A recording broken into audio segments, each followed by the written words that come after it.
having the right to work equally amongst men, having the ability or the right to not to be discriminated within the workplace, not to be stereotyped within the workplace, and to be promised the opportunity to collective bargaining, which is unionizing for their interests and kind of things of that nature. And the evidence proving that both of these countries not abiding by these laws are the effects of what's been found in the public sector. So the occupational hazards, the wages, the unjust working conditions, these women are being discriminated and stereotyped to work because there's this claim, this dominant claim that institutions prefer women working in these assembly line work because they're considered, or the claim is that they're considered very timid and passive and have nimble and small hands that are delicate enough to produce this flower so beautiful that we then consume. And so these conventions of CEDAW and Belém do Pará say that women cannot be discriminated to work, but yet, or not be discriminated or stereotyped, but 70% of the workers in these flower industries are working. They're being stereotyped and being targeted and hired to work because of those stereotypes.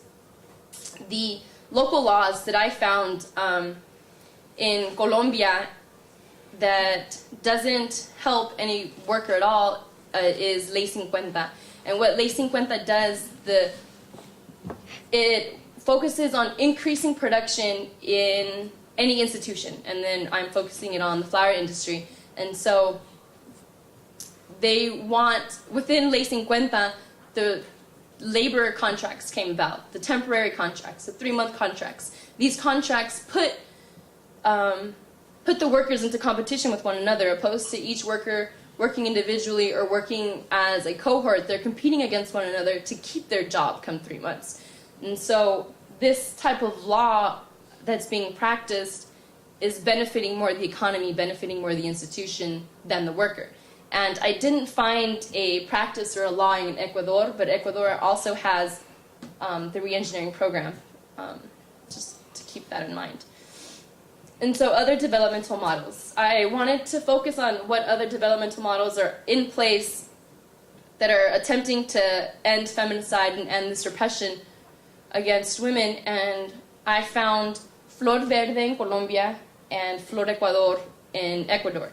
And what both of these models do is they advertise internationally to international consumers saying that we're growing our flowers organically. You know, these workers are only working 8 hours a week. They have working, we're using their human rights, their labor rights, so we're not violating any laws. And this is what these organizations are kind of saying internationally, but what ends up happening is none of this is really true.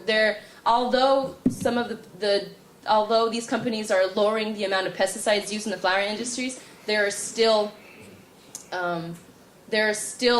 evidence of workers being sent to the hospital because of effects of the pesticide. And in 2005, in one of the flower plantations close to Bogotá, there was an incident where 300 flower workers were sent to the hospital because of these exact same pesticides that Flor Verde promised weren't being used.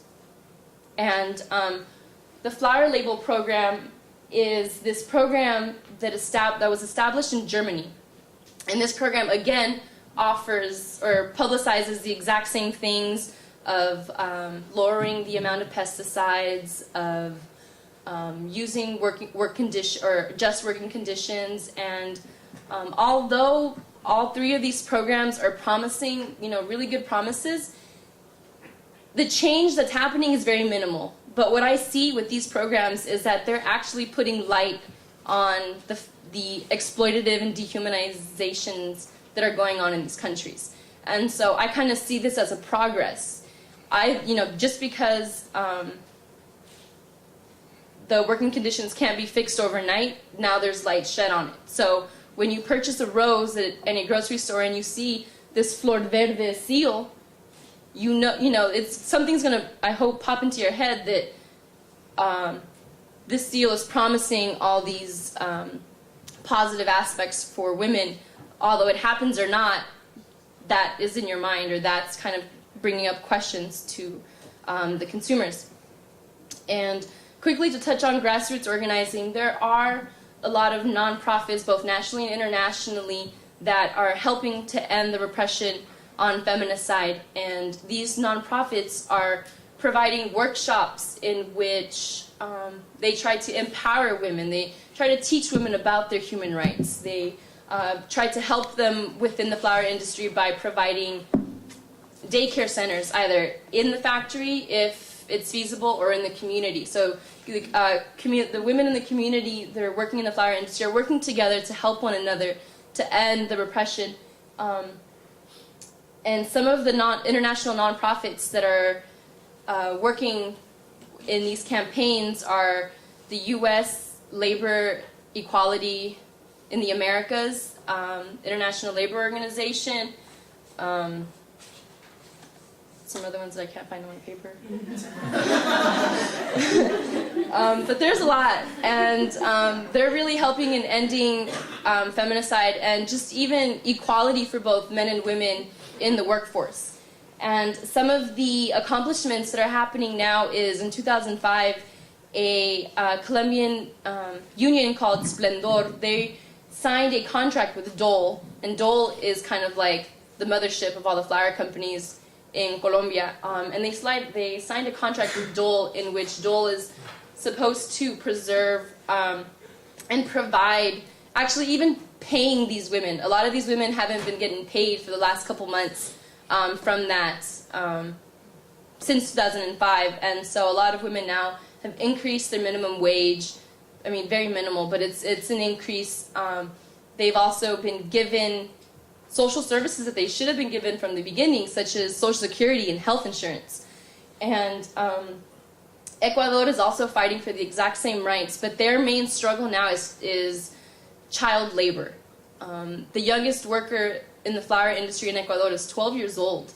And so what ends up happening in Ecuador is that children drop out of school at a very young age to start working to help their family because their family can't do it alone. You know, having half of the population unemployed or under or below the poverty line, or both. And so what can you do to help? One of the things is to inform your local flower retailers. If you purchase flowers for, and you know, especially Valentine's Day, Mother's Day, when these flowers get sent or given and bought all the time, inform the local retailers and let them know, you know, hey, I only want to purchase a flower that's grown locally, or that's promised that these roses are grown organically. Second is, you know, write a letter to Dole and tell them to preserve their contracts. They can write contracts all they want to help the working conditions in Colombia and Ecuador, but if they don't enforce them, then nothing's really been done about it. The third thing is raise awareness about this issue. I hope that you've learned something from these past 20 minutes that I've been speaking. And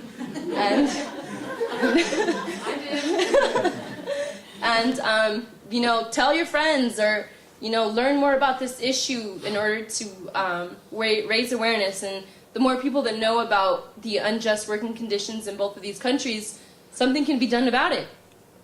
And also contact your members of Congress and let them know what's up come re-election time. They can, you know, fight to end feminicide in the flower industries. And last but not least, plant your own garden.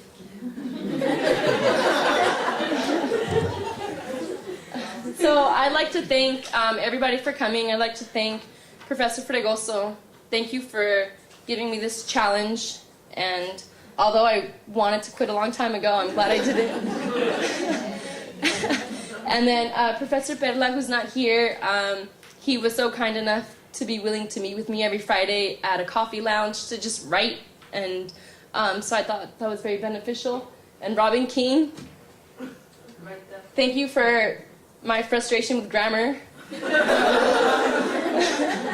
And Angelica, thank you for kind of showing me the ropes of grad school and, you know, having that be an option. And thank you for letting me call you at midnight almost every time and asking you questions about my paper.